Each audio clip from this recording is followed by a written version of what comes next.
What is up, everybody? Welcome back to another episode of Retro Night, and this time around we are playing Castlevania Legacy of Darkness for the N64. So let's get into it. Castlevania Legacy of Darkness is a 1999 action-adventure game developed and published by Konami for the Nintendo 64, a prequel and expanded version of Castlevania for the N64. Also released on the N64 earlier the same year of the Castlevania 64 game. It contains a revision of the original game with improved graphics, added villains, and alternate versions of some levels. So pretty much this is the first time that they went, hey, let's do, well, not one of the first times, it's actually the second time that they said, hey, let's do Castlevania in 3D. And they're like, yeah, that sounds like a good idea. You know, we just had Ocarina of Time, Super Mario Brothers, so let's do Castlevania. Well, it horribly went wrong. I mean, this is the Legacy of Darkness is at least improved graphics, added villains, and alternate versions of some levels. It's kind of an expansion, but I guess it also had a little bit of its own stuff as well. Let's see, blah blah blah. We got the story here. Plot set in the year 1844. The game stars the man beast Cornell in his quest to prevent his adopted sister Ada from being used as a sacrifice to resurrect Dracula. The game opens as Cornell arrives at his village, which has been burned to the ground by Dracula's minions. He finds Ada's pendant in a doorway and follows her scent to Dracula's castle. So yeah, development.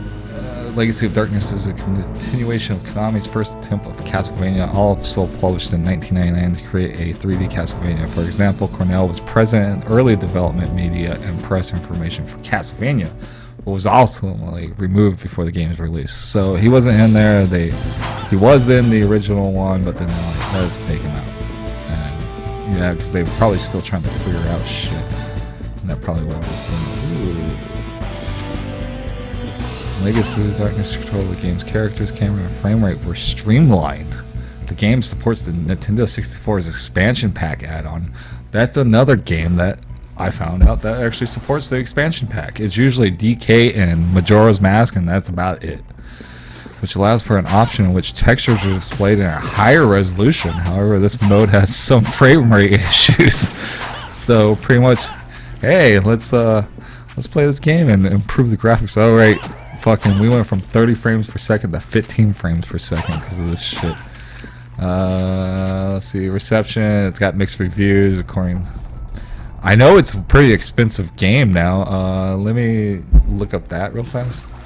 It's at least like $80 or some shit like that. It may be more now. Castlevania Legacy of Darkness.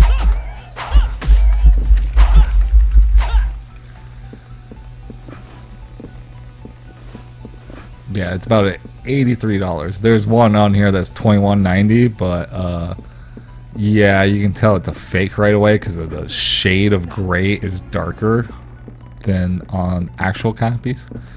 There's one for $275 with the box, with the pre-played $9.99 sticker on the box. Yeah, so it's about I want to say about $80 to $90. That's the minimum you'll probably pay to. I'm looking at like $165 here for it. So yeah, playing this game, it's pretty much mainly a huge platformer and shit and puzzles. So that's usually doesn't really coordinate well with Castlevania. Yeah, Castlevania does have puzzles, but not in the sense of like, let's try to do 3D puzzles, because that's really hard to do. The only game on the N64 that accomplished that really well was the Zelda games.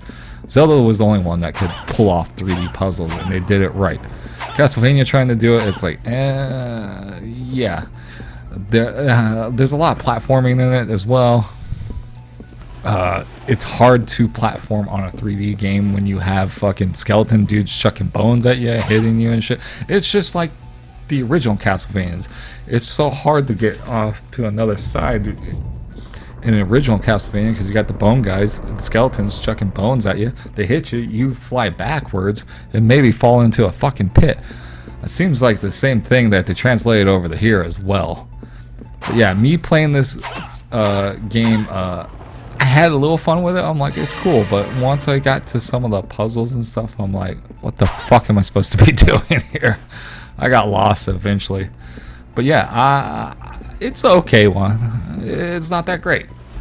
Is it worth the $80? No, because it's not a very good game worth the $80. It's only worth that much because there probably wasn't a lot of copies sold, so there's probably not a lot of them out there. I mean, I saw a lot on eBay, but eBay has always been known to have a mass amount of stuff, of something that is supposed to be rare, that has a mass amount of stuff, because you got fakes, and you got people that's finding this shit that people stored away, millions, not millions, but years ago, and they find them in storage lockers and shit like that. So there's more and more that keep coming out of the woodworks, because people keep finding that shit in storage lockers and in their attics, basements, all that stuff. So it just didn't do well, so I think that's why some of the prices have raised on it. Also, it's a Castlevania game. Castlevania games are not so, to me, expensive is once it hits that $50 mark. That's pretty expensive to me. A lot of people would be like, that's not expensive. It's like, yeah, dropping $50 on a really old game, but then also having to drop more money on the console if you don't have the console already, just to play a game. I mean, you might as well just go with emulation. Some of these games, you're better off playing them on emulation first to see how you like it, and then if you want to buy the actual copy, then buy the actual copy. But I would try emulation first. But yeah, that's just me. Castlevania Legacy of Darkness, I say it's okay. It's just okay. It's not a good game. It's not a bad game. It's just okay. It's okay. At least they tried to do something and improve upon the Castlevania N64 by re-releasing Castlevania Legacy of Darkness, and adding back in a character that was supposed to be in the original, but they took him out and all that stuff. So yeah, that's my opinion.